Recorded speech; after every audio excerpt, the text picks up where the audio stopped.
Jeannot. Eh oui. Ah oui, d'accord. Avec Laurent Voulzy. Exact, exact.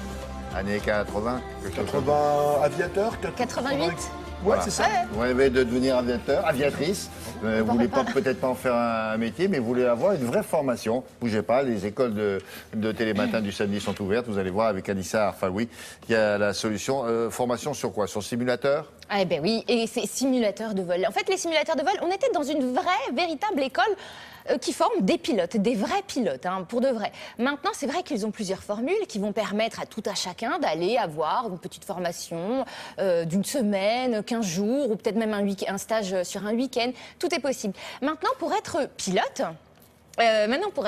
bon, avant, effectivement, il fallait de très, très nombreuses années d'études, d'apprentissage sur avion. Et tout ça a totalement changé, on va dire, à partir de la fin des années 90, à partir de 99. Pourquoi? Parce que nous avons eu justement l'introduction de ces fameux simulateurs de vol. Pourquoi est-ce que ça a tout changé? Eh bien, parce que là, vous pouvez vous entraîner, vous pouvez travailler sans aucune limitation. Aucune limitation de temps, de durée, c'est normal. C'est-à-dire que ça coûte quand même drastiquement moins cher que de travailler sur le même nombre d'heures sur un avion véritable, en sachant que la technologie est assez extraordinaire et que tout est réel. Vous travaillez sur un simulateur qui reproduit toutes les possibilités climatiques, météorologiques imaginables. Donc ça, c'est assez extraordinaire. Alors, il se trouve que de très nombreuses écoles développent cette technologie parce qu'effectivement, maintenant, on ne fait plus sans.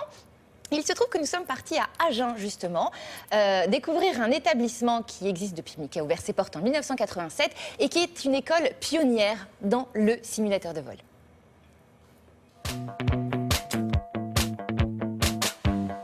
Dans cette école, on essaie de former les 3 volets de la profession de pilote, à savoir aviation générale, pilote de ligne et instructeur. Contrairement aux idées reçues, il n'est pas forcément nécessaire d'avoir fait des études scientifiques et d'être un éminent savant. Il faut un bagage scientifique minimal avec lequel on sera capable de comprendre les bases de l'enseignement théorique qui nous sera dispensé. Mais avant de partir en navigation, il faut bien entendu connaître un petit peu tous les pictogrammes que vous avez sur cette carte. Au total, dans l'école, passent environ 150 élèves par an, mais certains passent pour des stages d'une journée, voire 2 jours, pour une remise à niveau, un contrôle, un maintien de compétences. Quant à la durée de la formation, elle est de 9 à 10 mois pour la formation théorique. Il y a 14 certificats à passer, météorologie, de la mécanique du vol, l'étude des instruments de bord, l'étude des cellules et des systèmes avions, électricité. Donc ce sont des agglomérations qu'il faudra passer minimum à 1700 pieds. Vous ne pourrez pas passer en dessous. Et ensuite, la même durée, donc 9 mois encore pour la formation pratique. Quand on se déplace comme ça vers une situation météorologique un petit peu plus scabreuse, ce qu'il va se passer, c'est l'apparition de quelques petits nuages. Et dans le même temps, si tu regardes au niveau du sol, tu vas t'apercevoir que progressivement, on va perdre la visibilité de la planète. Si je fais un ratio, le ratio moyen, c'est de l'ordre de 50 à 70% d'instruction sur simulateur. Qu'est-ce que tu observes? J'ai une meilleure visibilité. Ouais. Et quoi d'autre? Et de la pluie. Ah, il y a beaucoup de pluie. Au sol, elle tombe verticale. Bah, tu vois, dans un avion, quand il y a de la pluie, elle est horizontale.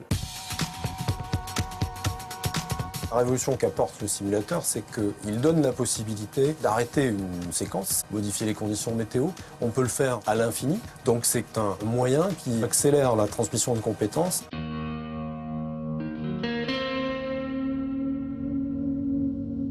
Contact, c'est off. C'est off également. Emergency. Et armé, circuit breaker. C'est vérifié. Après, on les amène évidemment en vol. Donc quand je te le dirai, tu feras un virage à 30 degrés d'inclinaison par la droite sur 360 degrés. D'accord. D'accord. Bon, le but, c'est ta stabilité de pilotage, toujours. Hein. Ok. Donc bien penser à assurer tes sécurités avant et pendant le virage. Ce qu'on cherche à éduquer, c'est aussi la décision avec les vraies conditions, puisque ces vraies conditions sont quand même importantes pour voir si le décisionnel qu'on a mis en place au simulateur n'est pas altéré par des vrais nuages, de la vraie turbulence, une vraie piste sur laquelle il veut se poser.